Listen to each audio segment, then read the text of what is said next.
Hi ನಮಸ್ತೆ ಎಲ್ಲರಿಗೂ Kannada study YouTube channel ಸ್ವಾಗತ. ಸೊ ಇಂದಿನ ಸೆಷನಲ್ಲಿ ನಾವೇನು ನೋಡೋಣ ಅಂತ ಹೇಳಿದ್ರೆ, ಇಂದಿನ ಮೀನ್ಸ್ ಫೆಬ್ರವರಿ 8ರ ಪ್ರಚಲಿತ ಘಟನೆಗಳಲ್ಲಿ ಕಂಡುಬರ್ತಕ್ಕಂಥ ಟಾಪ್ 30 ಕರೆಂಟ್ ಅಫೇರ್ಸ್ ಪ್ರಶ್ನೆಗಳನ್ನು ಈ ಒಂದು ಸೆಷನಲ್ಲಿ ನಾವು ಡಿಸ್ಕಷನ್ ಮಾಡೋಣ, ಸರಿನಾ?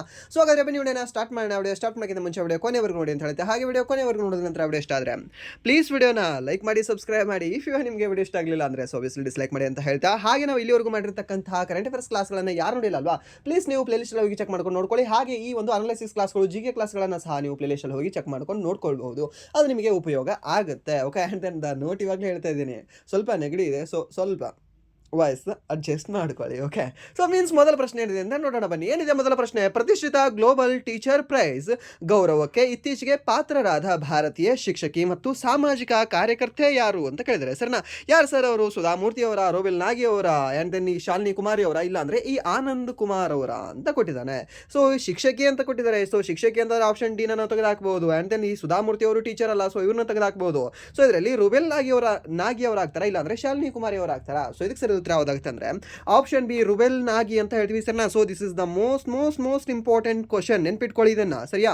ಸೊ ಇವರನ್ನು ನಾವು ಏನಂತ ಹೇಳ್ತೀವಿ ಅಂತಂದ್ರೆ ಶಿಕ್ಷಕಿ ದೇವತೆ ಅಂತ ಕರಿತೀವಿ ಇವರನ್ನ. ಓಕೆ, ಇವರನ್ನ ಆ ಒಂದು ಹೆಸರಿನಿಂದ ಇವರಿಗೆ ಕಾಲ್ನ ಸಹ ನಾವು ಮಾಡ್ತೀವಿ ನಮ್ಮ ಭಾರತದಲ್ಲಿ. ಇದನ್ನು ನೆನ್ಪಿಟ್ಕೊಳ್ಳಿ ಸರ್ನ. ಸೊ ಇವರು ಈ ಬಡ ಮಕ್ಕಳಿಗಾಗಿ, ಬಡ ಮಕ್ಕಳ ಶಿಕ್ಷಣಕ್ಕಾಗಿ ಸಾಕಷ್ಟು ಕೆಲಸವನ್ನು ಮಾಡಿದ್ದಾರೆ. ಓಕೆ, ಸೊ ಯಾವುದು ರೆಕಗ್ನೈಸೇಷನ್ನ ಬಯಸದೆ ಆ್ಯಂಡ್ ದೆನ್ ಯಾವುದು ಸಹ ಪಬ್ಲಿಸಿಟಿಯನ್ನು ಮಾಡದೆ ತಮ್ಮ ಒಂದು ಕಾರ್ಯವನ್ನು ಏನಿದೆ ಅಲ್ವಾ ಅದನ್ನು ಇವರು ಮಾಡ್ತಾ ಇದ್ರು. ಯಾರು ಅಂತ ಕೇಳಿದ್ರೆ ಈ ಒಂದು ರುಬೆಲ್ ನಾಗಿ ಅವರು ಅಂತ ಹೇಳ್ತೀವಿ ಸರ್ನ. ಸೊ ಇವರು ನೆನ್ಪಿಟ್ಕೊಳ್ಳಿ. ಸೊ ಇವರು ಶಿಕ್ಷಕಿ ಆಗಿದ್ದಾರೆ ಆ್ಯಂಡ್ ದೆನ್ ಇವರಿಗೆ ಗ್ಲೋಬಲ್ ಟೀಚರ್ ಅವಾರ್ಡ್ ಕೂಡ ಮಾಡಿದ್ದಾರೆ. ಓಕೆ, ಆ್ಯಂಡ್ ನೆನ್ಪಿಟ್ಕೊಳ್ಳಿ, ಕೇಳ್ತಾನೆ. ಆ್ಯಂಡ್ ನೆಕ್ಸ್ಟ್ ಪ್ರಶ್ನೆ, ದೆಹಲಿ ಕ್ಯಾಪಿಟಲ್ಸ್ ತಂಡವನ್ನು ಸೋಲಿಸಿ ವುಮೆನ್ಸ್ ಪ್ರೀಮಿಯರ್ ಲೀಗ್ WPL 2026 ಪ್ರಶಸ್ತಿಯನ್ನು ಮುಡಿಗೇರಿಸಿಕೊಂಡ ತಂಡ ಯಾವುದು ಅಂತ ಕೇಳಿದಾನೆ ಸರ್ನಾ. ಸೊ ಇದ್ರ ಬಗ್ಗೆ ನಿಮಗೆ ಮೊನ್ನೆ ನೈಟ್, ಮೀನ್ಸ್ ಅದು ಯಾವತ್ತು ಗೆದ್ದಿದೆ ಅಲ್ವಾ, ಆ ಒಂದು ದಿನ ನೈಟೇ ನಿಮಗೆ ಹಾಕಿದ್ದೆ ಸಂಪೂರ್ಣವಾಗಿ ಇನ್ ಟೆಲಿಗ್ರಾಮಲ್ಲಿ ಇನ್ಫಾರ್ಮೇಷನ್, ಸರಿನಾ? ಸೊ ಯಾರು ಗೆದ್ದಿದ್ರು ಸರ್? ನಮ್ಮ RCB ವುಮೆನ್ಸ್ ಅವ್ರು ಗೆದ್ದಿದ್ದಾರೆ. ಸೊ RCB ವುಮೆನ್ಸ್ ಅವರು 2 ಬಾರಿ ಗೆದ್ದಿದ್ದಾರೆ ಸರ್ನಾ. ಹಾಗೆ ಈ ಮುಂಬೈ ಇಂಡಿಯನ್ಸ್ ಸಹ 2 ಬಾರಿ ಗೆದ್ದಿದ್ದಾರೆ. ಈ ಒಂದು ಓಪನ್ ಸೀಸನ್ ಆಗಿರ್ತಕ್ಕಂಥ 2023ರಲ್ಲಿ, ಯಾವಾಗ 2023ರಲ್ಲಿ ಮುಂಬೈ ಇಂಡಿಯನ್ಸ್, ಆ್ಯಂಡ್ ನೆಕ್ಸ್ಟ್ 2025ರಲ್ಲಿ ಮುಂಬೈ ಇಂಡಿಯನ್ಸ್. ಆಡ್ ವರ್ಷದಲ್ಲಿ ಇವರು ಇವನ್ ವರ್ಷದಲ್ಲಿ ಯಾರು ಅಂತ ಹೇಳಿದ್ರೆ ನಮ್ಮ RCB ಅಂತ ಹೇಳ್ತೀವಿ. 2024ರಲ್ಲಿ ಮತ್ತೆ 26ರಲ್ಲಿ. ಓಕೆ, ಸೊ ಇದನ್ನ ನೆನ್ಪಿಟ್ಕೊಳ್ಳಿ, RCB ತಂಡ ಗೆದ್ದಿದೆ. ಹಾಗಾದ್ರೆ 4 ವರ್ಷ ರನ್ನರ್ ಅಪ್ ಆಗಿರ್ತಕ್ಕಂಥ ತಂಡ ಯಾವುದು ಗೊತ್ತಾ? ಡೆಲ್ಲಿ ಕ್ಯಾಪಿಟಲ್ಸ್. ಎಷ್ಟು ಬ್ಯಾಡ್ ಲಕ್ ಇವ್ರಿಗೆ ಸಹ ಇದೆ ಅಂತಂದರೆ, ಇವ್ರು ಚೆನ್ನಾಗಿ ಆಡಿಲ್ವಾ? ಓಕೆ, ಆ್ಯಸ್ ಅ ಅಸ್ಪಿರೆಂಟ್ ಯಾರಿಂದ ನೋಡಿ ಕಲಿಬೇಕು ಅಂತಂದರೆ ಒಂದು RCB ಅಂತ ಹೇಳ್ತಿದ್ವಿ ಅಲ್ವಾ. RCB ನೋಡಿ ಕಲಿಬೇಕು, ಯಾಕಂತಂದರೆ ಯಾವತ್ತೂ ಸಹ ಇದ್ರೇನೋ ಸೋಲ್ತೀವಿ ಅಂತ ಬಿಡ್ಲೂ ಇಲ್ಲ. ಆ್ಯಂಡ್ ದೆನ್ ನೆಕ್ಸ್ಟ್ ಸೋತ್ರೂ ಸಹ ನೆಕ್ಸ್ಟ್ ಮತ್ತೆ ದ ಕಮ್ ಬ್ಯಾಕ್ ಆಗಿದೆ. ಆ್ಯಂಡ್ ದೆನ್ ಆಫ್ಟರ್ 18 ಇಯರ್ಸ್ ಆದಂಥ ಟ್ರೋಫಿ ಸಹ ಬಂದಿದೆ. ಹಾಗೆ ಇಲ್ಲಿ ನಾವು ಈ ವುಮೆನ್ಸ್ ತಂಡದಲ್ಲಿ ನೋಡೋದಾದರೆ DC ತಂಡವನ್ನು ನಾವು ತಗೊಳ್ಬಹುದು. 4 ವರ್ಷ ರೀ, ಸತತವಾಗಿ 4 ವರ್ಷ, 23ರಲ್ಲಿ, 24ರಲ್ಲಿ, 25ರಲ್ಲಿ ಆ್ಯಂಡ್ ದೆನ್ ಈ ವರ್ಷ 26ರಲ್ಲಿ 4 ವರ್ಷವೂ ಸಹ ಅವರು ಫೈನಲ್ ಆಡಿದ್ದಾರೆ. ಓಕೆ, 4 ವರ್ಷ ಅವರು ಫೈನಲಲ್ಲಿ ಆಡಿದ್ದಾರೆ. ಆ್ಯಂಡ್ ದೆನ್ ಅತ್ಯುತ್ತಮವಾಗಿ ಪ್ರದರ್ಶನವನ್ನು ಸಹ ನೀಡಿದ್ದಾರೆ. ಬಟ್ ಆದರೂ ಸಹ ಅವರು ಕಪ್ಪನ್ನು ಗೆಲ್ಲಕ್ಕಾಗಿಲ್ಲ. ಲೈಕ್ ಹಾಗೆ. ಸೊ ಮೀನ್ಸ್ ಕೆಲವೊಂದು ಸರಿ cup and then the medal and then ನಮ್ಮ ಔಟ್ಕಮ್ ಏನಿದಾವಲ್ವಾ ಅದು ನಮಗೆ ಡಿಫೈನ್ ಮಾಡೋದಿಲ್ಲ. ಆ್ಯಂಡ್ ದೆನ್ ನಮಗೆ ಡಿಫೈನ್ ಸಹ ಮಾಡೋದಿಲ್ಲ ನಾವು ಮೆಹನತ್ ಮಾಡಿಲ್ವಾ ಅಂತ. ಜಸ್ಟ್ ನೀವು ಮಾಡಿದಿರ ಅನ್ನೋದು ನಿಮ್ಗೆ ಗೊತ್ತಿದ್ರೆ ಸಾಕು. ಆ್ಯಂಡ್ ದೆನ್ ದೇವರು ಯಾವಾಗ ಕೊಡಬೇಕು ಅಂತ ಇರ್ತಾನಲ್ವ, ಅವಾಗ ಕೊಟ್ಟೇ ಕೊಡ್ತಾನೆ ಅಷ್ಟೇ. ಓಕೆ, ಆ್ಯಂಡ್ ದೆನ್ ಇಲ್ಲಿ ಈ ಒಂದು RCB ಏನು ಗೆದ್ದಿದೆ ಅಲ್ವಾ. ಸೊ ಹಾಗಾದರೆ ಈ ಒಂದು ವರ್ಷದ ಈ 2026ರ WPLನ ಈ ಆರೆಂಜ್ ಕ್ಯಾಪ್ ಯಾರು ಪಡ್ಕೊಂಡಿದ್ದಾರೆ? ಸೊ ಅದು ಇಂಪಾರ್ಟೆಂಟ್ ಆಗುತ್ತೆ. ಯಾರು ಅಂದರೆ ನಮ್ಮ ಒಂದು ಕ್ಯಾಪ್ಟನ್ ಆಗಿರ್ತಕ್ಕಂಥ ಸ್ಮೃತಿ ಅವರು. ಓಕೆ ಸರ್, ಹಾಗಾದರೆ ಈ ಪರ್ಪಲ್ ಕ್ಯಾಪನ್ನು ಪಡೆದುಕೊಂಡಿರ್ತಕ್ಕಂಥ ವ್ಯಕ್ತಿ ಯಾರು, ಮಹಿಳೆ ಯಾರು ಅಂತ ಕೇಳಿದ್ರೆ ನಮ್ಮ ಯಾರು ದೊಡ್ಡಮ್ಮ ಸೋಫಿ ಡಿವೈನ್ ಅವರು. ಓಕೆ, ಸೊ ಯಾವ ದೇಶದವರಾಗಿದ್ದಾರೆ ಸೋಫಿ ಡಿವೈನ್ ಅವರು? ಸೊ ನಮ್ಮ ಸೋಫಿ ಬಂದುಬಿಟ್ಟು ಈ ನ್ಯೂಜಿಲೆಂಡ್ ದೇಶದವರಾಗಿದ್ದಾರೆ. ಬಟ್ ಇವರು ಈ ವರ್ಷ ನಮ್ಮ ತಂಡಕ್ಕೆ ಆಟ ಆಡಿಲ್ಲ. ಸೊ ಮೊದಲ 2 ವರ್ಷ ನಮ್ಮ ತಂಡಕ್ಕೆ ಆಟ ಆಡಿದ್ರು. ಆ್ಯಂಡ್ ದೆನ್ 1 ಬಾರಿ ಇವರು ಕಪ್ಪನ್ನು ಸಹ ಎತ್ಕೊಂಡಿದ್ರು. ಓಕೆ, ಬಟ್ ಇವರು ಈ ವರ್ಷ ಗುಜರಾತ್ ಜೈಂಟ್ಸ್ ಅಲ್ವಾ? Okay, in English means in ವುಮೆನ್ಸಲ್ಲಿ ಗುಜರಾತ್ ಜೈಂಟ್ಸ್ ಇದೆ ಅನ್ಸುತ್ತೆ, I think. Okay, Gujarat Titans ಅಲ್ಲ, Gujarat Giants.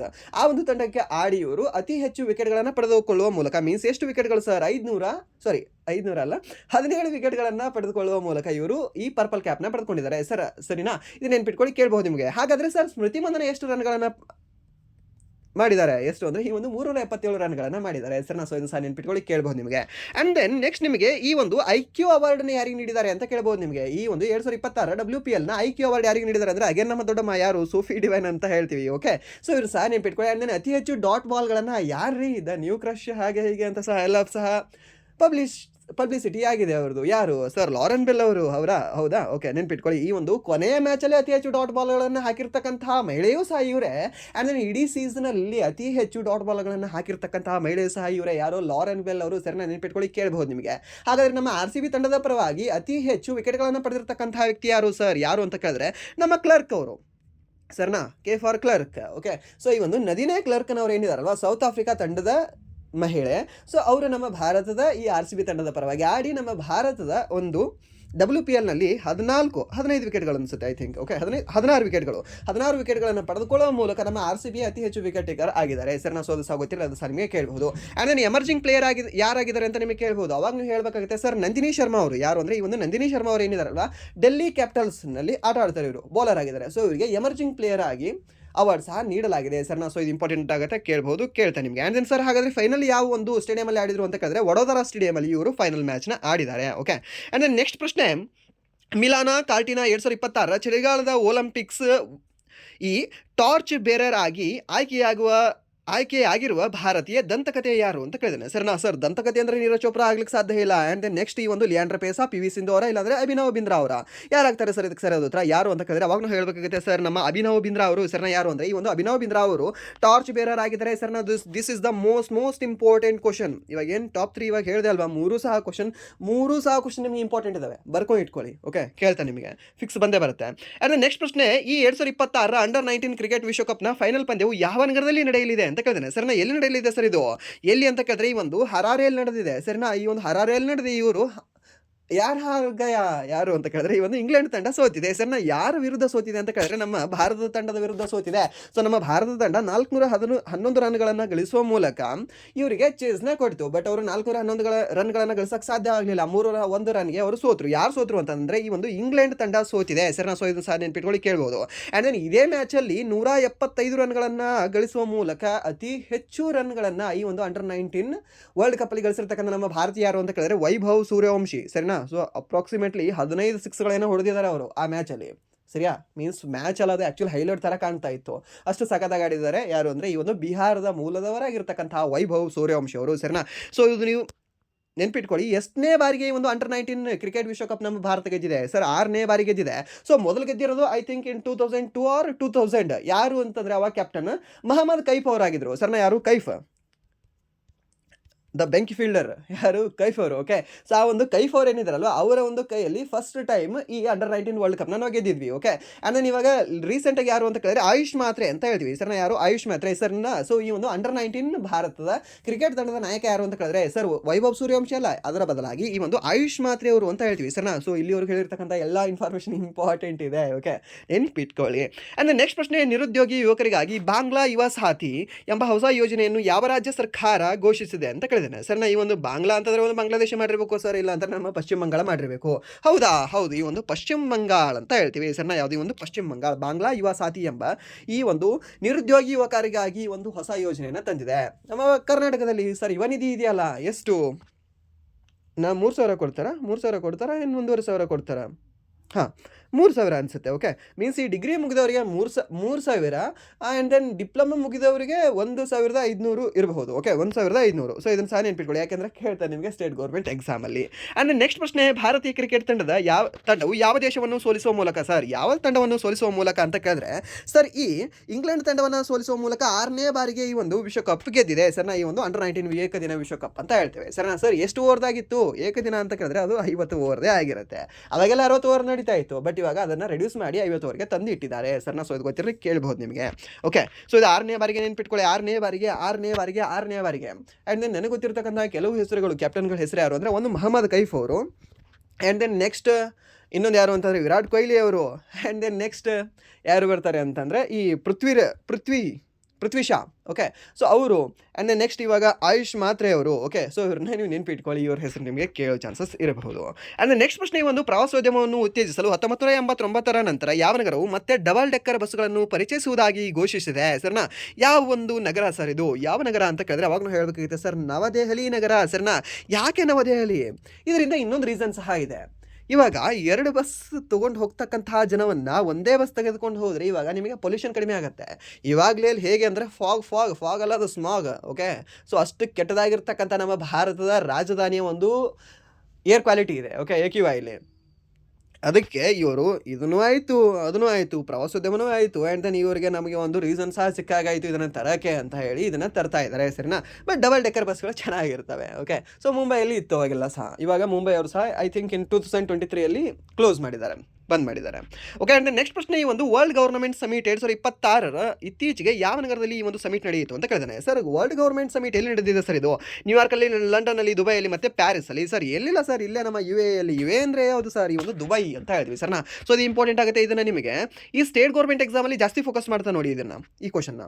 World government summit ಅಂತ, ಈ ಗೌರ್ಮೆಂಟ್ ಸಮಿಟ್ ಇದನ್ನ ನೆನ್ಪಿಟ್ಕೊಳ್ಳಿ. ಗೌರ್ಮೆಂಟ್ ಸಮಿಟ್, ಸರ್ಕಾರದ ಒಂದು ಈ ಸಮ್ಮೇಳನ ಅಂತ ಹೇಳ್ತೀವಿ ಸರ್ನಾ. ವಿಶ್ವ ಸರ್ಕಾರದ ಸಮ್ಮೇಳನ 2026 ಎಲ್ಲಿ ನಡೆಯಿತು ಅಂತ ಕೇಳಿದ್ರೆ ಅವಾಗ ನೀವು ಹೇಳಬೇಕಾಗುತ್ತೆ sir, that is in Dubai. ಸರ್ನಾ, ಎಲ್ಲಿ ಅಂದರೆ ಈ ಒಂದು ದುಬೈಯಲ್ಲಿ ನಡೆದಿದೆ. ದುಬೈಯಲ್ಲಿ ಕಂಡುಬರುತ್ತೆ ಸರ್, UAE ದೇಶದಲ್ಲಿ ಕಂಡುಬರುತ್ತೆ ಸರ್, UAE ದೇಶದಲ್ಲಿ ಕಂಡುಬರುತ್ತೆ ಸರ್, ಏಷ್ಯಾದಲ್ಲಿ ಕಂಡುಬರುತ್ತೆ, ಏಷ್ಯಾದಲ್ಲಿ ಕಂಡುಬರುತ್ತೆ, ಭೂಮಿಯಲ್ಲಿ ಕಂಡುಬರುತ್ತೆ.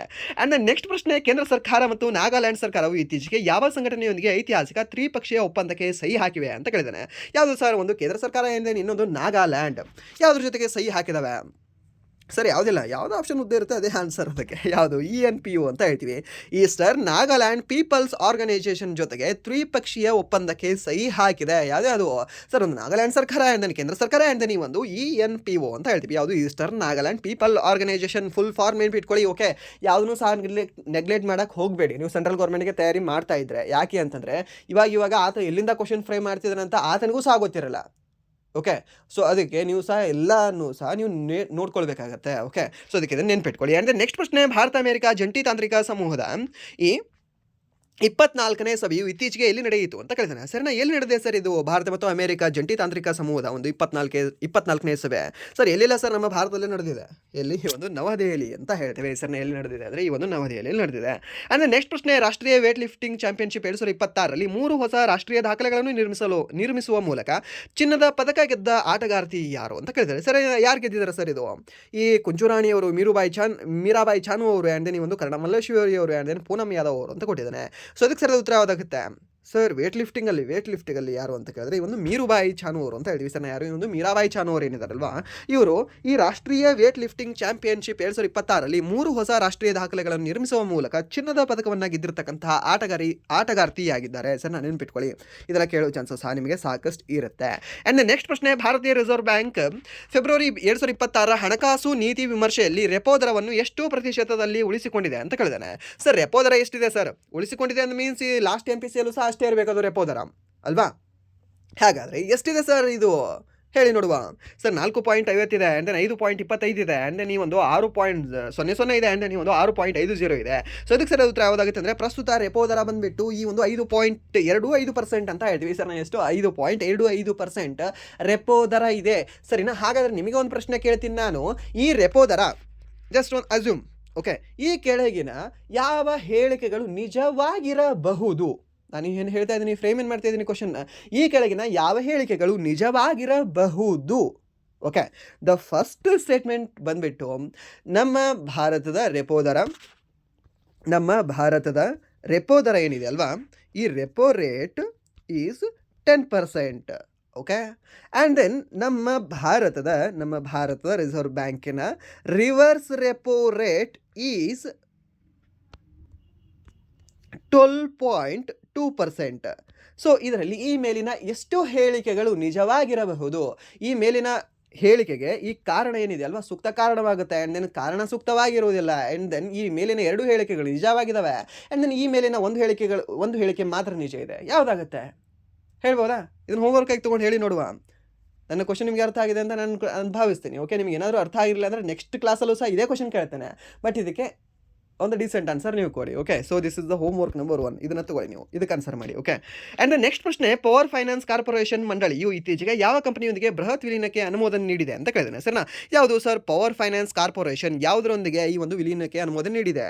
ಸರ್, ಇನ್ನು ಯಾವ ಕಂಪನಿ ಅಂತ ಕೇಳಿದ್ರೆ ಅವಾಗ ನಾವು ಹೇಳಬೇಕಾಗುತ್ತೆ ಸರ್, ದ್ಯಾಟ್ ಈಸ್ ಈ ಒಂದು REC ಲಿಮಿಟೆಡ್ ಅಂತ ಹೇಳ್ತೀವಿ ಸರ್. ಯಾವುದು? ಈ ಒಂದು REC ಲಿಮಿಟೆಡ್ ಜೊತೆಗೆ ಈ ಒಂದು PFC ಏನಿದೆ ಅಲ್ವಾ, ವಿಲೀನಕ್ಕೆ ಅನುಮೋದನೆ ನೀಡಿದೆ. ಓಕೆ, ಅಂದರೆ ನೆಕ್ಸ್ಟ್ ಪ್ರಶ್ನೆ, ವರ್ಲ್ಡ್ ಡಿಫೆನ್ಸ್ ಶೋ 2026 ಅನ್ನು ಯಾವ ನಗರದಲ್ಲಿ ಆಯೋಜಿಸಲಾಗುತ್ತದೆ? Okay, world defence show sir ಯಾವ ನಗರದಲ್ಲಿ? ಸರ್, ರಿಯಾದಲ್ಲಿ.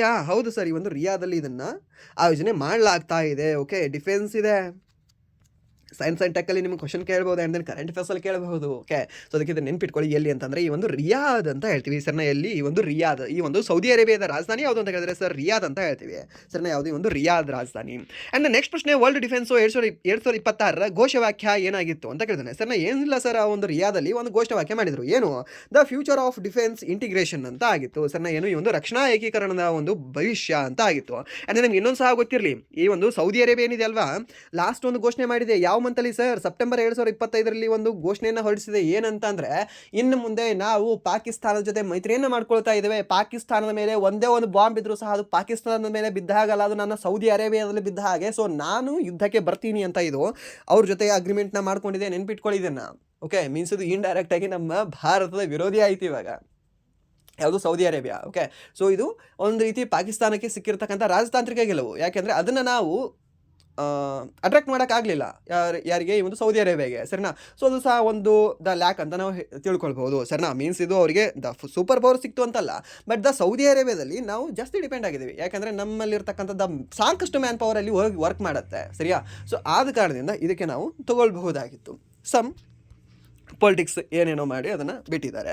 ಆ್ಯಂಡ್ ನೆಕ್ಸ್ಟ್ ಪ್ರಶ್ನೆ, ಈ ಒಂದು ವರ್ಲ್ಡ್ ಡಿಫೆನ್ಸ್. ಓಕೆ, ಇದನ್ನು ನೋಡ್ಕೊಂಡವಲ್ವಾ, ಏನಿದೆ? The future of defence integration ಅಂತ ಇತ್ತು. ಓಕೆ, ಆ್ಯಂಡ್ ನೆಕ್ಸ್ಟ್ ಒಂದು 5 ಸ್ಟ್ರಾಟಜಿಕ್ ಪ್ರಶ್ನೆಗಳನ್ನ ನೋಡ್ಕೊಳ್ಳೋಣ. ಏನಿದೆ ಸರ್? ಈ ಒಂದು ಬೃಹದೀಶ್ವರ ದೇವಾಲಯವನ್ನು ನಿರ್ಮಿಸಿದ ಕೀರ್ತಿ ಯಾವ ಚೋಳ ರಾಜನಿಗೆ ಸಲ್ಲುತ್ತದೆ ಅಂತ ಕೇಳಿದ್ದೇನೆ ಸರ್. ಯಾರಿಗೆ ಸರ್ ಅದು? ರಾಜರಾಜ ಚೋಳ ಅವರಲ್ವಾ? ಹೌದು, ರಾಜರಾಜ ಚೋಳ. ಹಾಗಾದರೆ ಇವ್ರ ಮಗ ಯಾರು ಸರ್? ರಾಜೇಂದ್ರ ಚೋಳ. ಓಕೆ, ಇದು ಸಹ ನಿಮ್ಗೆ ಗೊತ್ತಿರಲಿಕ್ಕೆ ಕೇಳಬಹುದು. ಆ್ಯಂಡ್ ನೆಕ್ಸ್ಟ್, ಈ ಒಂದು ರಾಮಾನುಜಾಚಾರ್ಯರಿಗೆ ಈ ತಮಿಳುನಾಡಿಂದ ಹೊಡೆದು ಓಡಿಸಿರ್ತಕ್ಕಂತಹ ಒಬ್ಬ ದೊರೆ ಯಾರು ಅಂತ ಕೇಳ್ಬೋದು. ಇದೇ ಕುಲೋತ್ತುಂಗ ಚೋಳ. ಓಕೆ, ಸೊ ಯಾರು ಅಂದರೆ ಕುಲೋತ್ತುಂಗ ಚೋಳ. ಯಾಕೆ ಸರ್? ಈತ ಶೈವ ಆಗಿರ್ತಾನೆ, ಬಟ್ ರಾಮಾನುಜಾಚಾರ್ಯರು ಏನು ಇರ್ತಾರೆ ಅಂದರೆ ಅವರು ವೈಷ್ಣವರಾಗಿರ್ತಾರೆ. ಸೊ ಅದಕ್ಕೆ ಈ ಒಂದು ಶೈವ ವೈಷ್ಣವರ ಒಂದು ಜಗಳ ಇರುತ್ತೆ ಆ ಟೈಮಲ್ಲಿ. ಸೊ ಅದಕ್ಕೆ ನೀನು ಹೇಗೆ ಇಲ್ಲಿ ವೈಷ್ಣವರಿಗೆ ನೀನು ಕನ್ವರ್ಟ್ ಮಾಡ್ತಾ ಇದೆಯಾ, ಶೈವರನ್ನ ನೀನು ವೈಷ್ಣವರಾಗಿ ಹೇಗೆ ಕನ್ವರ್ಟ್ ಮಾಡ್ತಿದ್ಯಾ, ಅಂದರೆ ಅವರಿಗೆ ಯಾಕೆ ನೀನು ಬೋಧನೆ ಮಾಡ್ತಿದ್ಯಾ ಅಂತ ಅವರನ್ನು ಹೊಡೆದು ಓಡಿಸ್ತಾನೆ. ಯಾರು ಅಂದರೆ ಇದೇ ಒಂದು ಕುಲೋತ್ತುಂಗ ಚೋಳ ಸಣ್ಣ. ಸೊ ಅವರು ಯಾರ ಹತ್ರ ಆಶ್ರಯ ತೆಗೆದುಕೊಂಡು ಬರ್ತಾರೆ ಅಂದರೆ ಈ ವಿಷ್ಣುವರ್ಧನ್ ಹತ್ರ ಬರೋದಿಲ್ಲ, ಆ್ಯಕ್ಚುಲಿ ಬಿಟ್ಟಿದೇವನ ಹತ್ರ ಬರ್ತಾರೆ. ಸರ್ ಇಬ್ಬರು ಸರ್ ಒಂದೇ ಅಲ್ವಾ? ಬಿಟ್ಟಿದೇವ ಆಗಿದ್ದ ಈ ರಾಮಾನುಜಾಚಾರ್ಯರು ಬಂದ ನಂತರ ಅವರಿಂದ ಇವರು ಧರ್ಮ ಮತಾಂತರವಾಗಿ ಏನಾಗ್ತಾರೆ ಅಂತಂದರೆ ವಿಷ್ಣುವರ್ಧನ ಆಗ್ತಾರೆ ಹೆಸರನ್ನ. ಇವರು ಏನಾಗ್ತಾರೆ ಅಂದರೆ ಈ ಒಂದು ವೈಷ್ಣವ ಧರ್ಮವನ್ನು ಸ್ವೀಕಾರ ಮಾಡ್ತಾರೆ. ಯಾರು? ವಿಷ್ಣುವರ್ಧನ್ ಅವರು, ಮೀನ್ಸ್ ಬಿಟ್ಟಿದೇವ ಅವರು. ಆ್ಯಂಡ್ ನೆಕ್ಸ್ಟ್ ಪ್ರಶ್ನೆ, ಈ ರಾಜಗೃಹದಲ್ಲಿ ನಡೆದ ಮೊದಲ ಬೌದ್ಧ ಸಮ್ಮೇಳನದ ಅಧ್ಯಕ್ಷರಾಗಿ ಆಯ್ಕೆಯಾದವರು ಯಾರು ಅಂತ ಸರ್ನ. ಯಾರು ಸರ್? ಈ ಒಂದು ಮಹಾಕಶ್ಯಪ ಅಂತ ಹೇಳ್ತೀವಿ ಸರ್ನ. ಯಾರು? ಈ ಒಂದು ಮಹಾಕಶ್ಯಪ ಅವರು. ಆ್ಯಂಡ್ ನೆಕ್ಸ್ಟ್ ಪ್ರಶ್ನೆ, ಈ ಒಂದು ಸ್ನ್ಯಾಚ್ ಮತ್ತು ಕ್ಲೀನ್ ಆ್ಯಂಡ್ ಜರ್ಕ್ ಎಂಬ ಪದಗಳು ಯಾವ ಕ್ರೀಡೆಗೆ ಸಂಬಂಧಿಸಿವೆ ಅಂತ ಕೇಳಿದ್ದೇನೆ ಸರ್. ಸ್ನ್ಯಾಚ್ ಅಂದರೆ ಇದೇನು ಸರ್? ಕಳ್ತನವಾ ಇದು? ಅಲ್ಲ ಸರ್, ಕಳ್ತನದ ಒಂದು ಕ್ರೀಡೆ ಅಲ್ಲ. ಯಾವುದು ಅಂದರೆ ಈ ಒಂದು ಇವಾಗಲೇ ನಾವು ನೋಡಿದ್ವಲ್ಲ, ರಾಷ್ಟ್ರೀಯ ಲಿಫ್ಟಿಂಗ್ ಚಾಂಪಿಯನ್ಶಿಪ್ನಲ್ಲಿ 3 ರಾಷ್ಟ್ರೀಯ ದಾಖಲೆಗಳನ್ನು ನಿರ್ಮಿಸಿದ್ರು. ಯಾವ ಒಂದು ಕ್ರೀಡೆಯಲ್ಲಿ? ವೇಟ್ ಲಿಫ್ಟಿಂಗ್ನಲ್ಲಿ. ಯಾರು ಸರ್? ಮೀರಾಬಾಯಿ ಚಾನು ಅವರು. ಸೊ ಅವ್ರಿಗೆ ಸಂಬಂಧ ಇವೆ ನೋಡಿ. ಇದು ಯಾವುದು? ಈ ಒಂದು ಸ್ನ್ಯಾಚ್ ಮತ್ತು ಈ ಒಂದು ಕ್ಲೀನ್ ಆ್ಯಂಡ್ ಜರ್ಕ್ ಅನ್ನೋದು ಸರ್. ಏನು? ಈ ಒಂದು ಕ್ಲೀನ್ ಆ್ಯಂಡ್ ಜರ್ಕ್ ಅಂತ ಹೇಳ್ತೇವೆ. ಆ್ಯಂಡ್ ನೆಕ್ಸ್ಟ್ ಪ್ರಶ್ನೆ, ಈ ಒಂದು ಭಾರತದ ಸಂವಿಧಾನದ ಯಾವ ಅನುಚ್ಛೇದವು ನಾಗಾಲ್ಯಾಂಡ್ ರಾಜ್ಯಕ್ಕೆ ವಿಶೇಷ ನಿಬಂಧನೆಗಳನ್ನು ಖಚಿತಪಡಿಸುತ್ತದೆ ಸರ್ನ. ಯಾವ್ದು ಸರ್ ಇದು? ಯಾವುದು ಅಂತ ಕೇಳಿದ್ರೆ ಸರ್ 371A ಅಂತ ಹೇಳ್ತೇವೆ. ಆ್ಯಂಡ್ ನೆಕ್ಸ್ಟ್ ಪ್ರಶ್ನೆ, ಈ ಒಂದು ಅಂತಾರಾಷ್ಟ್ರೀಯ ಒಲಿಂಪಿಕ್ ಸಮಿತಿಯ ಪ್ರಧಾನ ಕಚೇರಿ ಎಲ್ಲಿದೆ ಸರ್? ಎಲ್ಲಿದೆ ಸರ್ ಇದು ಪ್ರಧಾನ ಕಚೇರಿ? ಇದು ಗೊತ್ತಿದೆ ಅಲ್ವಾ ನಿಮಗೆ? ಎಲ್ಲಿದೆ ಸರ್? ಈ ಒಂದು ಲೌಸನ್ನೇ ಅಲ್ವಾ? ಯಾವುದು? ಈ ಒಂದು ಲೌಸನ್ನೇ, ಸ್ವಿಟ್ಜರ್ಲ್ಯಾಂಡ್ ಅಂತ ಹೇಳ್ತೀವಿ ಸರ್ನ. So this is most important ನಿಮಗೆ ಸ್ಟ್ಯಾಟಿಕಲಿ. ಇದು ಎಲ್ಲವೂ ಸಹ ಇಂಪಾರ್ಟೆಂಟೇ, ಮತ್ತು ಯಾವುದು ಸಹ ಯೂಸ್ಲೆಸ್ ಅಲ್ಲ. ಓಕೆ, ಆ್ಯಂಡ್ ನೆಕ್ಸ್ಟ್ ಪ್ರಶ್ನೆ, ಈ ಒಂದು ನಾಗಾಲ್ಯಾಂಡ್ನ ಗಡಿನಾಡು ಪ್ರದೇಶಗಳಿಗೆ 46 ವಿಷಯಗಳಲ್ಲಿ ಸ್ವಾಯತ್ವ ಅಧಿಕಾರ ನೀಡಲು ಇತ್ತೀಚೆಗೆ ಸ್ಥಾಪಿಸಿದ ಹೊಸ ಸ್ವಾಯತ್ವ ಸಂಸ್ಥೆಯ ಹೆಸರೇನು ಅಂತ ಕೇಳಿದ್ದಾನೆ ಸರ್ನ. ಯಾವ ಸರ್ ಅದು? ಈ ಒಂದು ಫ್ರಾಂಟಿಯರ್ ನಾಗಾಲ್ಯಾಂಡ್ ಟೆರಿಟೋರಿಯಲ್ ಅಥಾರಿಟಿ ಅಂತ ಹೇಳ್ತೀವಿ ಸರ್ನ. ಈ ಒಂದು ಫ್ರಾಂಟಿಯರ್ ನಾಗಾಲ್ಯಾಂಡ್ ಟೆರಿಟೋರಿಯಲ್ ಅಥಾರಿಟಿ ಅಂತ ಆಗುತ್ತೆ. ಓಕೆ, ಆ್ಯಂಡ್ ನೆಕ್ಸ್ಟ್ ಪ್ರಶ್ನೆ, ಭಾರತವು ಇತ್ತೀಚೆಗೆ ಯಾವ ಅಂತಾರಾಷ್ಟ್ರೀಯ ಸಂಘಟನೆಯೊಂದಿಗೆ $178.56 ಕೋಟಿ ಮೌಲ್ಯದ ಮುಕ್ತ ವ್ಯಾಪಾರ ಒಪ್ಪಂದ ಫ್ರೀ ಟ್ರೇಡ್ ಅಗ್ರಿಮೆಂಟ್ ಮಾತುಕತೆಗಳನ್ನು ನವದೆಹಲಿಯಲ್ಲಿ ಆರಂಭಿಸಿದೆ ಅಂತ ಕೇಳಿದಾನೆ ಸರ್. ಯಾವುದ್ರ ಜೊತೆ ಸರ್ ಇದು? ಈ ಡಾಟಾ ಕೇಳ್ತಾನೆ ನೋಡಿ ನಿಮಗೆ ಸರ್. ಯಾವ ಡಾಟಾ ನೆನ್ಪಿಟ್ಕೊಳ್ಬೇಕು ಗೊತ್ತಾಗಲ್ಲ ಸರ್. ಎಲ್ಲ ಎಕ್ಸಾಮಲ್ಲಿ ಈ ಕರೆಂಟ್ ಅಫೇರ್ಸಲ್ಲಿ ಡಾಟಾಗಳನ್ನು ಕೇಳ್ತಾನೆ. ಡಾಟಾ ನಾನು ಹೇಗೆ ನೆನ್ಪಿಟ್ಕೊಳ್ಬೇಕು ಸರ್ ಅಂದರೆ ಈ ಡಾಟಾಗಳನ್ನು ನೆನ್ಪಿಟ್ಕೊಳ್ಳಿ. ಓಕೆ, ಯಾಕಂದರೆ ಫ್ರೀ ಟ್ರೇಡ್ ಅಗ್ರಿಮೆಂಟ್ ಇದೆ ಇದು. ಸೊ ಅದಕ್ಕೆ ಇದನ್ನು ಕೇಳೋ ಚಾನ್ಸಸ್ ನಿಮಗೆ ಸಾಕಷ್ಟು ಇರುತ್ತೆ. ಸೊ ಯಾವುದು ಸರ್? ಯಾವುದ್ರ ಜೊತೆಗೆ ಅಂದರೆ ಈ ಒಂದು GCCA ಜೊತೆಗೆ ಸರ್ನ. ಯಾವುದೇ ಒಂದು ಗಲ್ಫ್ ಸಹಕಾರ ಮಂಡಳಿ ಅಂತ ಹೇಳ್ತೀವಿ ಸರ್ನ. ಯಾವುದೇ ಒಂದು ಗಲ್ಫ್ ಸಹಕಾರ ಮಂಡಳಿ, ಇದರ ಒಂದು ಕೇಂದ್ರ ಕಚೇರಿ ಎಲ್ಲಿ ಕಂಡು ಬರುತ್ತೆ ನಿಮಗೆ ಹೇಳ್ಬೋದಾ? ಎಲ್ಲಿ? ರಿಯಾದಲ್ಲ? ಓಕೆ, ಅಂಡ್ ದೆನ್ ನೆಕ್ಸ್ಟ್ ಪ್ರಶ್ನೆ, ರಕ್ಷಣಾ ಸಚಿವ ರಾಜನಾಥ್ ಸಿಂಗ್ ಅವರು ಇತ್ತೀಚೆಗೆ ಹಸಿರು ನಿಶಾನೆ ತೋರಿಸಿದ ಮೌಂಟ್ ಅಕಾನ್ಗುವಾ ದಂಡಯಾತ್ರೆಯು ಯಾವ ದೇಶದಲ್ಲಿ ನಡೆಯಲಿದೆ? ಸರ್, ಮೌಂಟ್ ಅಕಾನ್ಗುವಾ ಏನೋ ಹೇಳಿದ್ರಲ್ಲ ಸರ್, ಇದು ದಕ್ಷಿಣ ಅಮೆರಿಕದ ಅತ್ಯಂತ ದೊಡ್ಡ ಒಂದು ಶಿಖರ ಅಂತ. ಹೌದಾ? ಹೌದು, ಇದೆ ಅದು. ಸೊ ಈ ಒಂದು ದಂಡಯಾತ್ರೆ ಯಾವ ದೇಶದಲ್ಲಿ ನಡೆಯಲಿದೆ ಸರ್? ಇದು ಯಾವ ದೇಶದಲ್ಲಿ ಅಂತ ಕೇಳಿದ್ರೆ ಸರ್, ಅವಾಗ ನಾವು ಹೇಳಬೇಕಾಗಿದೆ sir, that is in Argentina ದೇಶ ಸರ್. ಯಾವ ದೇಶ ಅಂದರೆ ಈ ಒಂದು ಅರ್ಜೆಂಟಿನಾ ದೇಶದಲ್ಲಿ ಮೌಂಟ್ ಅಕಾನ್ಗುವಾ ದಂಡಯಾತ್ರೆಯು ನಡೆಯಲಿದೆ. ಸೊ ಅದಕ್ಕೆ ಹೆಸರು ನಿಶಾನೆಯನ್ನು ತೋರಿಸಿರ್ತಕ್ಕಂಥ ವ್ಯಕ್ತಿ ಯಾರು ಅಂತ ಕೇಳಿದ್ರೆ ನಮ್ಮ ಭಾರತ ರಕ್ಷಣಾ ಸಚಿವರಾಗಿರ್ತಕ್ಕಂಥ ರಾಜನಾಥ್ ಸಿಂಗ್ ಅವರು. ಓಕೆ. ಅಂದರೆ ನೆಕ್ಸ್ಟ್ ಪ್ರಶ್ನೆ, ವಯಸ್ಸಾದ ಜನಸಂಖ್ಯೆಯ ಸವಾಲುಗಳನ್ನು ಎದುರಿಸಲು 46,752.52 ಕೋಟಿ ಮೊತ್ತದ ಭಾರತದ ಮೊದಲ ಹಿರಿಯರ ಬಜೆಟ್ ಅನ್ನು ಮಂಡಿಸಿದ ರಾಜ್ಯ ಯಾವುದು ಸರ್? ಯಾವ ರಾಜ್ಯ ಅಂದರೆ ಏನಿಲ್ಲ ಸರ್, ನಮ್ಮ ಕೆಳಗಡೆ ಇರದೆ ಅಲ್ವ ಒಂದು ರಾಜ್ಯ, ನಮ್ಮ ಮಿತ್ರ ರಾಜ್ಯ ಯಾವುದು ಸರ್? ಕೇರಳ ಸರ್. ನಾವು ಯಾವುದು ಅಂದರೆ ಈ ಒಂದು ಕೇರಳ ಅಂತ ಹೇಳ್ತೇವೆ. ಓಕೆ, ಇದು ಸೀನಿಯರ್ ಸಿಟಿಜನ್ ಬಜೆಟ್ ಅನ್ನು ಮಂಡಿಸಿರ್ತಕ್ಕಂಥ ಮೊದಲ ರಾಜ್ಯವಾಗಿದೆ. ಸೊ ಈ ರೀತಿಯ ಪ್ರಶ್ನೆ ನಿಮಗೆ ಪೊಲೀಸ್ ಎಕ್ಸಾಮಲ್ಲಿ ಕೇಳ್ತಾನೆ ನೋಡಿ. ಬೇರೆ ಎಕ್ಸಾಮಲ್ಲಿ ಕೇಳಲ್ಲ ಅಂತಲ್ಲ, ಬಟ್ ಇದನ್ನು ಮಿಸ್ ಮಾಡಿದ್ರೆ ನೀವು ಪೊಲೀಸ್ ಎಕ್ಸಾಮಲ್ಲಿ ಕೇಳ್ತಾನೆ, ಸ್ಟೇಟ್ ಗೌರ್ಮೆಂಟ್ ಪೊಲೀಸ್ ಎಕ್ಸಾಮಲ್ಲಿ. ಸೊ ಅವ್ರು ಇದನ್ನು ನೆನ್ಪಿಟ್ಕೊಳ್ಳಿ. ಅಂದರೆ ನೆಕ್ಸ್ಟ್ ಪ್ರಶ್ನೆ, ಈ ಒಂದು ಲೋಗಿ ಮ್ಯಾಟ್ ಇಂಡಿಯಾ 2026ರಲ್ಲಿ ಆಡ್ವರ್ಬ್ ಕಂಪನಿಯು ಬಿಡುಗಡೆ ಮಾಡಿದ ಭಾರತದ ಮೊದಲ ಚಕ್ರಗಳ ಮೇಲಿನ ಹ್ಯುಮನಾಯ್ಡ್ ರೋಬೋಟ್ನ ಹೆಸರೇನು ಅಂತ ಕೇಳಿದಾನೆ. ಸರ್, ಯಾವ್ದು ಸರ್ ಇದು ರೋಬೋಟ್ ಆಗಿದೆ? ಯಾವುದು? ಸೊ ದ್ಯಾಟ್ ಈಸ್ ಸರ್ ಈ ಒಂದು ಎಲಿಕ್ಸ್ ಡಬ್ಲ್ಯೂನಾ? ಹೌದು, ಈ ಒಂದು ಎಲಿಕ್ಸ್ ಡಬ್ಲ್ಯೂ ಅಂತ ಹೇಳ್ತೇವೆ. ಓಕೆ, ಸೊ ಇದನ್ನು ಸಹ ನೆನ್ಪಿಟ್ಕೊಳ್ಳಿ, ಇದನ್ನು ಸಹ ನಿಮಗೆ ಕೇಳೋ ಚಾನ್ಸಸ್ ಸಾಕಷ್ಟು ಇರುತ್ತೆ. ಅಂದರೆ ನೆಕ್ಸ್ಟ್ ಪ್ರಶ್ನೆ, ಒಂದು ಫೆಡರಲ್ ಬ್ಯಾಂಕ್ನಲ್ಲಿ ಸುಮಾರು $700 ಮಿಲಿಯನ್ ಹೂಡಿಕೆ ಮಾಡಲು RBIನಿಂದ ಅನುಮೋದನೆ ಪಡೆದ ಅಂತಾರಾಷ್ಟ್ರೀಯ ಖಾಸಗಿ ಇಕ್ವಿಟಿ ಸಂಸ್ಥೆ ಯಾವುದು?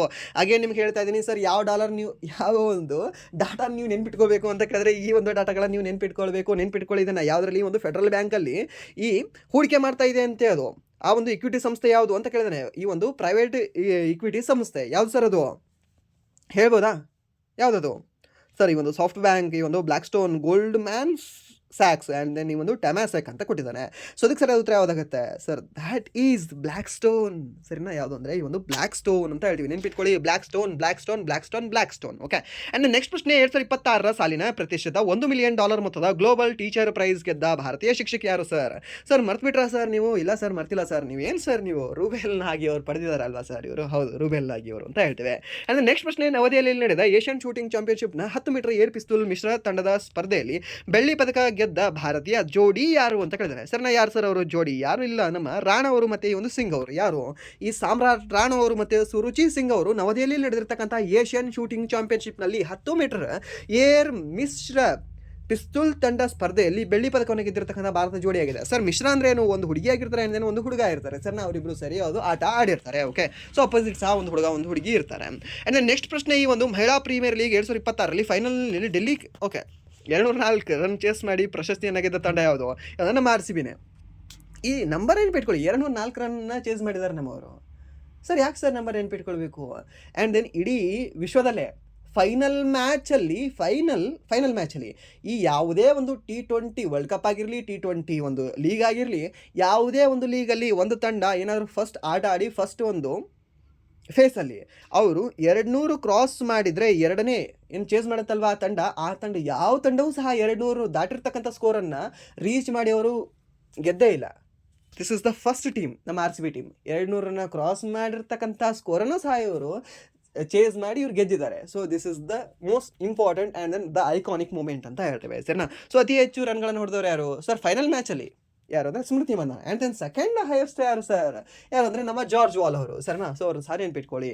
ಓಕೆ. ಆ್ಯಂಡ್ ದೆನ್ ನೆಕ್ಸ್ಟ್ ಪ್ರಶ್ನೆ, ಈ ಒಂದು GCC ಗಲ್ಫ್ ಸಹಕಾರ ಮಂಡಳಿ ಒಕ್ಕೂಟದಲ್ಲಿ ಈ ಕೆಳಗಿನ ಯಾವ ದೇಶವು ಸದಸ್ಯ ರಾಷ್ಟ್ರವಾಗಿಲ್ಲ ಅಂತ ಕೇಳಿದಾನೆ ಸರಿನಾ. ಯಾವುದು?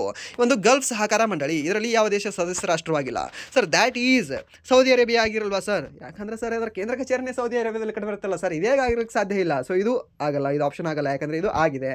ಅದನ್ನು ಓಮನ್ ದೇಶ, ಆ್ಯಂಡ್ ದೆನ್ ಇರಾನ್ ದೇಶ, ಆ್ಯಂಡ್ ದೆನ್ ಕುವೈತ್ ದೇಶ ಅಂತ ಕೊಟ್ಟಿದ್ದಾರೆ. ಸೊ ಇದಕ್ಕೆ ಸರ್ ಉತ್ತರ ಯಾವುದಾಗುತ್ತೆ? ಸೊ ದ್ಯಾಟ್ ಈಸ್ ಇರಾನ್ ದೇಶ. ಓಕೆ, ಯಾವುದು? ಇರಾನ್ ದೇಶ. ಹಾಗಾದರೆ ನಿಮಗೆ ಒಂದು ಕ್ವಶನ್, ಈ ಒಂದು GCCಯಲ್ಲಿ ಗಲ್ಫ್ ಸಹಕಾರ ಮಂಡಳಿಯಲ್ಲಿ ಈ ಒಂದು ಗಲ್ಫ್ ಕೋಆಪರೇಷನ್ ಕೌನ್ಸಿಲ್ನಲ್ಲಿ ಇರ್ತಕ್ಕಂಥ ಸದಸ್ಯ ರಾಷ್ಟ್ರಗಳು ಎಷ್ಟು ಅಂತ. ಓಕೆ, ಸೊ ಇಫ್ ಪಾಸಿಬಲ್ ಎಲ್ಲವನ್ನು ಸಹ ನೀವು ಟೈಪ್ ಮಾಡಿ ಕಾಮೆಂಟ್ ಹಾಕಿ, ಇಲ್ಲ ಅಂತಂದರೆ ಎಷ್ಟು ಅನ್ನೋದನ್ನು ನೀವು comment hockey. Okay. And next ಪ್ರಶ್ನೆ, ಒಂದು ಮೌಂಟ್ ಅಕಾನ್ಗುವಾ ಶಿಖರವು ಯಾವ ಪರ್ವತ ಶ್ರೇಣಿಗೆ ಸೇರಿದೆ ಮತ್ತು ಇದರ ಎತ್ತರ ಸರಿಸುಮಾರು ಎಷ್ಟು ಅಂತ ಕೇಳಿದ್ದೇನೆ ಸರ್. ಎಷ್ಟಾಗಿದೆ ಸರ್ ಇದರ ಒಂದು ಸರಿಸುಮಾರು ಎತ್ತರ ಎಷ್ಟು ಅಂತ ಕೇಳಿದ್ರೆ ಅವಾಗ ನಾವು ಹೇಳಬೇಕಿತ್ತು ಸರ್ ಇದು 6961 ಮೀಟರ್ ಆಗಿದೆ ಸರ್. ಹಾಗಾದರೆ ಇದು ಆ್ಯಂಡೀಸ್ ಪರ್ವತ ಶ್ರೇಣಿಯಲ್ಲಿ ಕಂಡುಬರುತ್ತಾ? ಹೌದು, ಈ ಒಂದು ಆ್ಯಂಡೀಸ್ ಪರ್ವತ ಶ್ರೇಣಿಯಲ್ಲಿ ಕಂಡುಬರುತ್ತೆ. ನಿಮ್ಗೆ ಇನ್ನೊಂದು ಸಹ ಗೊತ್ತಿರಲಿ, ಈ ಒಂದು ವಿಶ್ವದ ಅತಿ ಉದ್ದವಾಗಿರ್ತಕ್ಕಂಥ ಒಂದು ಪರ್ವತ ಶ್ರೇಣಿ ಯಾವುದು ಅಂತ ಕೇಳಿದ್ರೆ ಈ ಒಂದು ಆ್ಯಂಡೀಸ್ ಅಂತ ಹೇಳ್ತೀವಿ. ಇದು ಎಲ್ಲಿ ಕಂಡುಬರುತ್ತೆ ಸರ್? ಇದು ಕಂಡುಬರೋದು ಈ ಒಂದು ಸೌತ್ ಅಮೆರಿಕಾದಲ್ಲಿ. ಓಕೆ, ಆ್ಯಂಡ್ ನೆಕ್ಸ್ಟ್ ಪ್ರಶ್ನೆ, ಪಶ್ಚಿಮ ಬಂಗಾಳದಲ್ಲಿ ದಂಕುನಿಯಿಂದ ಗುಜರಾತ್ನ ಸೂರತ್ವರೆಗೆ ಸಂಪರ್ಕಿಸುವ ಯಾವ ಹೊಸ ಯೋಜನೆಗೆ 2026-27 ಬಜೆಟ್ನಲ್ಲಿ ಈ ಒಂದು ಒತ್ತು ನೀಡಲಾಗಿದೆ ಸರ್? ಇದನ್ನ ಲಾಸ್ಟ್ ಕ್ಲಾಸಲ್ಲೇ ಮೀನ್ಸ್ ಈ ಒಂದು ವೀಕ್ಲಿ ಕರೆಂಟ್ ಅಫೇರ್ಸ್ ಕ್ಲಾಸ್ ಮಾಡಿದ್ರಲ್ಲ ಸರ್ ನೀವು, ಅದರಲ್ಲೇ ಹೇಳಿದ್ರಲ್ಲ ಸರ್ ಇದು. ಹೌದು, ಹೇಳಿದ್ದೀನಲ್ವಾ? ಓಕೆ, ಹಾಗಾದರೆ ಆನ್ಸರ್ ಹೇಳಿ ಯಾವುದು ಸರ್? ಈ ಒಂದು ಡೆಡಿಕೇಟೆಡ್ ಫ್ರೈಟ್ ಕಾರಿಡಾರ್ ಆಗಬಹುದು ಸರ್, ಆಗಬಹುದಲ್ಲ? ಅದೇ ಇದು ಯಾವುದು ಅಂದರೆ ಈ ಒಂದು ಡೆಡಿಕೇಟೆಡ್ ಫ್ರೈಟ್ ಕಾರಿಡಾರ್ ಅಂತ ಹೇಳ್ತೀವಿ ಸರ್. ನಾವು ಫ್ರೈಟ್ ಕಾರಿಡಾರ್ ಅಂದರೆ ಏನು? ಸರಕು ಸಾಗಣೆ ಕಾರಿಡಾರ್ ಅಂತ ಹೇಳ್ತೀವಿ ಸರ್. ಇದನ್ನು ಎಲ್ಲಿಂದ ಎಲ್ಲಿವರೆಗೆ ಅಂತ ಕೇಳಿದ್ರೆ ಸರ್ ಈ ಒಂದು ಡಂಕುನಿಯಿಂದ ಸರ್ ಡಂಕುನಿ ಎಲ್ಲಿ ಕಂಡುಬರುತ್ತೆ? ವೆಸ್ಟ್ ಬೆಂಗಾಲಲ್ಲಿ ಕಂಡುಬರುತ್ತೆ. ಸೊ ಸೂರತ್ವರೆಗೆ ಎಲ್ಲಿ ಕಂಡುಬರುತ್ತೆ ಸರ್? ಗುಜರಾತಲ್ಲಿ. ಸೊ ಈ ಒಂದು ಲೈನನ್ನು ಇವರು ಕಾರಿಡಾರ್ನ ಮಾಡಬೇಕು ಅಂತ ಪ್ಲಾನ್ ಮಾಡಿದರೆ ಯಾವ ಒಂದು ಬಜೆಟ್ನಲ್ಲಿ ಅಂದರೆ 2026-27 ಒಂದು ಬಜೆಟ್ನಲ್ಲಿ. ಓಕೆ, ಅಂದರೆ ನೆಕ್ಸ್ಟ್ ಪ್ರಶ್ನೆ, ಈ ಒಂದು ರುವೆಲ್ ನಾಗಿ ಅವರು ಯಾವ ಸಂಸ್ಥೆಯ ಮೂಲಕ ಸಾಮಾಜಿಕವಾಗಿ ಹಿಂದುಳಿದ ಸಮುದಾಯಗಳಲ್ಲಿ ಶಿಕ್ಷಣ ಸೇವೆ ನೀಡುತ್ತಿದ್ದಾರೆ ಅಂತ ಕೇಳಿದ್ದೇನೆ ಸರ್. ನಾವು ಒಂದು ಸಂಸ್ಥೆ ಯಾವುದು ಸರ್? ಯಾವುದು ಸರ್? ದ್ಯಾಟ್ ಈಸ್ ಯಾವುದು? ರೂವೆಲ್ ನಾಗಿ ಆರ್ಟ್ ಫೌಂಡೇಶನ್ ಸರ್ನ. ಯಾವುದು? ಈ ಒಂದು ರೂವೆಲ್ ನಾಗಿ ಆರ್ಟ್ ಫೌಂಡೇಶನ್ ಅಂತ ಹೇಳ್ತೀವಿ. ಓಕೆ, ಆ್ಯಂಡ್ ನೆಕ್ಸ್ಟ್ ಪ್ರಶ್ನೆ, ಈ ಒಂದು ಬ್ಲ್ಯಾಕ್ ಸ್ಟೋನ್ ಸಂಸ್ಥೆಯ ಫೆಡರಲ್ ಬ್ಯಾಂಕ್ನಲ್ಲಿ ಗರಿಷ್ಠ ಎಷ್ಟು ಪ್ರತಿಶತದವರೆಗೆ ಪಾಲು ಹೊಂದಲು RBI ಅನುಮತಿ ನೀಡಿದೆ ಅಂತ ಕೇಳಿದ್ದೇನೆ. ಇದು ಬ್ಲ್ಯಾಕ್ ಸ್ಟೋನ್ ಏನಿದೆ ಅಲ್ವಾ, ಫೆಡರಲ್ ಬ್ಯಾಂಕ್ನೊಂದಿಗೆ ಇದು ಇನ್ವೆಸ್ಟ್ ಮಾಡುತ್ತೆ ಅಂತ ಹೇಳಿದೆ ಅಲ್ವಾ ಇಕ್ವಿಟಿಯಲ್ಲಿ ಸರ್. ಹಾಗಾದರೆ ಎಷ್ಟು ಸ್ಟೇಕ್ನ ಹೊಂದಲು ಅನುಮತಿ ನೀಡಿದೆ ನಮ್ಮ RBI ಸರ್? ಎಷ್ಟು ಸರ್ ಹೇಳ್ಬೋದಾ? ಹೇಳಿ ನೋಡುವ sir. 5%, 9.99%, and then 15%, and then ಈ ಒಂದು 25% ಅಂತ ಕೊಟ್ಟಿದ್ದಾನೆ. ಸೊ ಅದಕ್ಕೆ ಸರ್ ಉತ್ತರ ಯಾವುದಾಗಿತ್ತು ಅಂದರೆ ಆಪ್ಷನ್ ಬಿ 9.99%. ಸರ್ ಯಾವ ಡಾಟಾ ನೆನ್ಪಿಟ್ಕೊಳ್ಬೇಕು? ಈ ಡಾಟಾ ನೆನ್ಪಿಟ್ಕೊಳ್ಬೇಕು ನೋಡಿ ಸರ್. ಓಕೆ, ಇಂಪಾರ್ಟೆಂಟ್ ಇದೆ ಎಸ್ಪೆಷಲಿ RRB NTPC ಎಕ್ಸಾಮ್ಗೆ. ಯಾಕೆಂದರೆ RRB NTPCಯಲ್ಲಿ ನಿಮಗೆ ಕರೆಂಟ್ ಅಫೇರ್ಸ್ ನೀವು ಮ್ಯಾಕ್ಸಿಮಮ್ ನೀವು ಅಬ್ಸರ್ವ್ ಮಾಡಿರೋ ಬಿಟ್ಟಿದ್ರೆ ಗೊತ್ತಿಲ್ಲ, ಈ ಎಕನಾಮಿಕ್ಸ್ ಮೇಲೆ ಕರೆಂಟ್ ಅಫೇರ್ಸ್ ಏನು ಬರುತ್ತಲ್ವಾ, ಎಕ್ಸಾಕ್ಟ್ ಡಾಟಾನೇ ಕೇಳ್ತಾನೆ ನಿಮಗೆ. ಆಪ್ಷನಲ್ಲೇ ಡಾಟಾ ಕೊಟ್ಟಿರ್ತಾನೆ ನಿಮಗೆ. ಓಕೆ, 9.9% ಅಥವಾ 99.9% ಅಂತ. ಓಕೆ, ಸೊ ನೀವು ಹೇಳಬೇಕಾಗತ್ತೆ ಅವಾಗ. ಏನಿಲ್ಲ ಸರ್ 9.9%, ಯಾಕಂದರೆ ನಾವು ಕ್ಲಾಸಲ್ಲಿ ಕೇಳಿದ್ವಿ ಇದನ್ನು, ನಮ್ಮ ಸರ್ ಹೇಳಿದ್ದಾರೆ ಅಂತ. ಆ್ಯಂಡ್ ನೆಕ್ಸ್ಟ್ ಪ್ರಶ್ನೆ, ಈ ಒಂದು ಕ್ಲಾಸಿನ ಕೊನೆಯ ಪ್ರಶ್ನೆ, WPL 2026 ಫೈನಲ್ ಪಂದ್ಯದಲ್ಲಿ 87 ರನ್ಗಳ ಸ್ಫೋಟಕ ಬ್ಯಾಟಿಂಗ್ ನಡೆಸಿ ಈ RCB ತಂಡದ ಗೆಲುವಿಗೆ ಕಾರಣರಾದ ನಾಯಕಿ ಯಾರು ಸರ್? ಯಾರು ಅಂತಂದರೆ ನಮ್ಮ ಯಾರು ಸರ್? ಸ್ಮೃತಿ ಮಂದಾನ ಅವರು. ಓಕೆ, ಯಾರು ಅಂದರೆ ನಮ್ಮ ಸ್ಮೃತಿ ಮಂದಾನ ಅವರು ಈ ಒಂದು ಗೆಲುವಿಗೆ ಕಾರಣರಾಗಿರ್ತಕ್ಕಂಥ ನಾಯಕಿಯಾಗಿದ್ದಾರೆ. ಓಕೆ ಸರ್, ಇವತ್ತು ಹೋಮ್ವರ್ಕ್ ಕೊಡಲಿಲ್ಲ ಸರ್. ಇವಾಗ ಆಲ್ರೆಡಿ 2 ಹೋಮ್ವರ್ಕ್ ಕೊಟ್ಟಿದೆ ಅಲ್ಲ, ಒಂದು ರೆಪೋ ರೇಟ್ದು ಆ್ಯಂಡ್ ಇನ್ನೊಂದು ಯಾವುದು ಹೇಳಿದೆ, ಈ ಒಂದು GCC ಇದು. ಓಕೆ, ಸೊ ಅದಕ್ಕೆ ನೀವು ಕಮೆಂಟ್ ಮಾಡಿ ಅಂತ ಹೇಳ್ತಾ, ಸೊ ಇಲ್ಲಿವರೆಗೂ ಕ್ಲಾಸ್ ಕೇಳೋದಕ್ಕಾಗಿ ಫಸ್ಟ್ ಆಫ್ ಆಲ್ ಧನ್ಯವಾದಗಳು. ಹಾಗೆ ಇಲ್ಲಿವರೆಗೂ ಕ್ಲಾಸ್ ಕೇಳಿ ನಿಮಗೆ ಏನಾದರೂ ಕ್ಲಾಸ್ ಇಷ್ಟ ಆಗಿದ್ದರೆ ಪ್ಲೀಸ್ ವಿಡಿಯೋನ ಲೈಕ್ ಮಾಡಿ, ಸಬ್ಸ್ಕ್ರೈಬ್ ಮಾಡಿ. ಇಫ್ ನಿಮಗೆ ವಿಡಿಯೋ ಇಷ್ಟ ಆಗಲ್ಲ ಅಂದರೆ ಆಬ್ವಿಯಸ್ಲಿ ಡಿಸ್ಲೈಕ್ ಮಾಡಿ ಅಂತ ಹೇಳ್ತಾ, ಹಾಗೆ ನಿಮಗೆ ಏನಾದರೂ ವಿಡಿಯೋ ಇಷ್ಟ ಆಗಿ ಲೈಕ್ ಮಾಡಿದರೆ ನಿಮ್ಮ ಫ್ರೆಂಡ್ಸಿಗೂ ಸಹ ಶೇರ್ ಮಾಡಿ, ಅವರಿಗೂ ಸಹ ಯೂಸ್ಫುಲ್ ಆಗಲಿ ಅಂತ ಹೇಳ್ತಾ ವಿಡಿಯೋನ ಇಲ್ಲಿಗೆ ಎಂಡ್ ಮಾಡ್ತಾ ಇದ್ದೀನಿ. Once again thank you so much.